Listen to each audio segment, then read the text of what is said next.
Hello everyone, welcome back to our YouTube channel. Welcome back to one more video. So ఈరోజు వీడియోలో అయితే మేము బెంగళూరులో ఉన్న నంది హిల్స్కి వెళ్ళాము. సో వీకెండ్ వెళ్ళామన్నమాట. చూసారు ఎంత ట్రాఫిక్ ఉందంటే మొత్తం ప్లేస్ అంతా, రోడ్ అంతా ఫుల్ జామ్ అయిపోయింది. మేము యాక్చువల్గా సండే వెళ్ళాం. మార్నింగ్ 3 o'clockకే లేచి రెడీ అదంతా అయ్యి ఇంటి నుంచి బయలుదేరేసరికి 4 అయిపోయింది. ఆన్ ద వేలో ఒక మ్యాగీ ప్లేస్ కూడా ఉంటుంది. అక్కడ ఉన్న కూల్ వెదర్కి హాట్ మ్యాగీ చాలా సూపర్ కాంబినేషన్ అసలు. అది అక్కడ తినేసి మేము మళ్ళీ స్టార్ట్ అయ్యి మొత్తం పైకి రీచ్ అయ్యేసరికి, ఎంట్రన్స్కి రీచ్ అయ్యేసరికి మాకు అరౌండ్ 6 అలా టైం పట్టేసింది. ఇది ఆన్ ద వే అనమాట టు నంది హిల్స్. ఈ రోడ్ అంతా ఇక్కడ వ్యూ కూడా చాలా బాగుంది. ఇటువైపు అటువైపు ఫుల్గా చెట్లు, మంచి గాలి, అసలు సూపర్ వెదర్ అని చెప్పచ్చు. ఇక్కడ ఇంకోటి ఏంటంటే పైకి వెళ్ళిన తర్వాత అసలు నెట్వర్క్ ఉండదు, ఎలాంటి టైప్ ఆఫ్ నెట్వర్క్ కూడా పనిచేయదు. సో ఫోన్పేస్ అని, కార్డ్స్ అని ఇవన్నీ అసలు వర్కౌట్ అవ్వవు. కంపల్సరిగా క్యాష్ అయితే మాత్రం క్యారీ చేయాల్సిందే. మాకు అంత ఐడియా లేదు ఈ టికెట్ ప్రైసెస్ ఏంటి ఇదంతా అని చెప్పి. మా దగ్గర కేవలం 160 రూపీస్ మాత్రమే ఉంది. మాకు కావాల్సింది 180 అనమాట. ఎందుకంటే వీళ్ళు బైక్స్ కూడా ఛార్జ్ చేస్తారు. బైక్ పార్కింగ్ టికెట్ కూడా ఉంటుంది. Per bike 50 rupees and per person ఏమో 20 రూపీస్ అనమాట. టోటల్ 180 రూపీస్ మాకు కావాల్సింది. మేమైతే లైన్లోకి దూరిపోయాం. ఎందుకంటే చాలా పెద్ద లైన్ ఉంది. అక్కడ కూడా ఫుల్ జనాలు ఉన్నవే 2 టికెట్ కౌంటర్స్. సో అట్లీస్ట్ లైన్లోకి వెళ్దాం, కదులుతున్న కొద్దీ అసలు ఏ డీటెయిల్స్ తెలుస్తాయని ఫస్ట్ లైన్లోకి అయితే వెళ్ళాము. సో అక్కడికి వెళ్ళిన తర్వాత ఆయన ఈ డీటెయిల్స్ చెప్పారు, మొత్తం 180 అని చెప్పి. మా దగ్గర 160 ఉంది. సర్లే మేము బైక్ టికెట్ తర్వాత తీసుకుంటాము, ఫస్ట్ అయితే పర్సన్కి టికెట్ ఇవ్వండి అంటే అలా కూడా అలౌ చేయలేదు. కంపల్సరీగా 2 ఒకేసారి తీసుకోవాలి, లేకపోతే అలౌ లేదని చెప్పారు. లక్కీగా లైన్లో ఒక అతను హెల్ప్ చేశారనమాట. 20 రూపీస్ ఇచ్చి, తర్వాత ఫోన్పే చేస్తాము నెట్వర్క్ వచ్చిన తర్వాత నెంబర్ చెప్పండి అన్నా సరే ఆయన ఏం పర్లేదు వద్దు అని అనేసారు. సో మెయిన్ టికెట్స్ తీసుకొని ఇంకా స్టార్ట్ అయ్యామన్నమాట. సో ఇదంతా full way to the Nandi hills. ఇక్కడ చూస్తే ఫుల్గా మంచి క్లౌడ్స్ అవన్నీ చాలా బాగుంటుంది వెదర్. ఇంకా డిసెంబర్లో అయితే ఫుల్ మంచు అలా ఉంటుంది. అది కూడా ఒకసారి ఎక్స్పీరియన్స్ చేయొచ్చు. But this is worth visiting అని చెప్పచ్చు. వీకెండ్స్లో అవాయిడ్ చేస్తే బెటర్. వీక్ డేస్లో అయితే ఇంకొంచెం తక్కువ జనాలు ఉంటారు. But anyways this is a good place to visit.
Sunrise పాయింట్కి వెళ్ళడానికి చిన్నది ట్రెక్లా ఉంటుంది.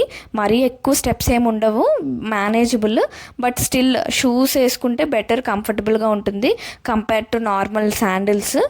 సో ఎందుకంటే అది ప్లెయిన్ రోడ్ ఏం కాదు, కొంచెం షూస్ అయితే బెటర్గా కంఫర్టబుల్గా ఎక్స్ప్లోర్ చేయొచ్చు అనమాట. సో ఇవే ఇక్కడ చూస్తున్నట్టుగా ఇవే అనమాట స్టెప్స్ ఆ పాయింట్కి రీచ్ అవ్వడానికి. అండ్ ఆల్సో ఇక్కడ కోతులు కూడా చాలా ఎక్కువ ఉంటాయి. సో ఫుడ్ ఐటమ్స్ ఏవైనా ఉన్నా సరే లోపల పెట్టుకోవడం బెటర్, లేకపోతే లాక్కొని వెళ్ళిపోతే. సో ఇక్కడ మేము పైకి వెళ్ళిన తర్వాత ఇదన్నమాట వ్యూ. సో ఇదంతా ఫుల్ ఫాగ్, క్లౌడ్స్, అసలు వెరీ గుడ్ వ్యూ, చాలా బ్యూటిఫుల్గా ఉంది. ఇక్కడ మేము చాలా పిక్చర్స్, వీడియోస్ అవన్నీ తీసుకున్నాము. మేము వెళ్ళేసరికి సన్ రైజ్ ఆల్రెడీ అయిపోయింది, వి మిస్డ్ ద వ్యూ అని చెప్పొచ్చు. సో ఇక్కడైతే మేము మా ఫ్రెండ్స్ మంచిగా ఎంజాయ్ చేసాం. We had a very good time ఇక్కడ.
With lot of trees, different kinds of flowers ఇక్కడ చూపిస్తున్నట్టుగా అదే ఆ గార్డెన్. మంచిగా అలా వాక్ చేసుకుంటూ ఫొటోస్, వీడియోస్ అలా తీసుకున్నాము ఈ గార్డెన్లో కూడా. ఇది అయిపోయిన తర్వాత మేము తిరిగి స్టార్ట్ అయిపోయామన్నమాట. ఇక్కడ నుంచి మేము నెక్స్ట్ మల్లికా బిర్యానీకి వెళ్ళాము. ఆల్మోస్ట్ అందరికీ తెలిసే ఉంటుంది, బెంగళూరులో చాలా famous biryani and it is very tasty also. మేము ఆల్రెడీ ఒక 2 times ఆల్రెడీ వెళ్ళాము, ఇది 3rd time వెళ్ళడం ఇక్కడికి. అండ్ ఇక్కడ మార్నింగ్స్ యాక్చువల్గా వీకెండ్స్ మార్నింగే ఓపెన్ చేసి ఈవినింగ్ 4 వరకు ఉంటుంది. మేము ఇక్కడ తినేసి ఇంకా ఇంటికి స్టార్ట్ అయిపోయామన్నమాట. ఇంటికి వెళ్ళి ఇంకా నైట్ ఈవినింగ్ 6 వరకు పడుకుని పోయాం, ఎందుకంటే మార్నింగే లేచాం కాబట్టి. అండ్ దెన్ నైట్ మేము ఇక్కడ ఓయాసిస్ బ్రూయరీకి వెళ్ళాము, మా ఇంటి దగ్గరలోనే ఉంటుంది ఇది. సో అక్కడికి వెళ్ళి ఫుడ్ మంచిగా తిని అండ్ దెన్ యాంబియన్స్ కూడా చాలా బాగుంది. We had a very good time. ఇంకా అక్కడి నుంచి ఇంటికి రిటర్న్ అయిపోయాం. So this is all about today's video. Thank you very much for watching. మా వీడియోస్ నచ్చినట్టయితే please subscribe to our channel. Please like, share and comment. Thank you all. Bye.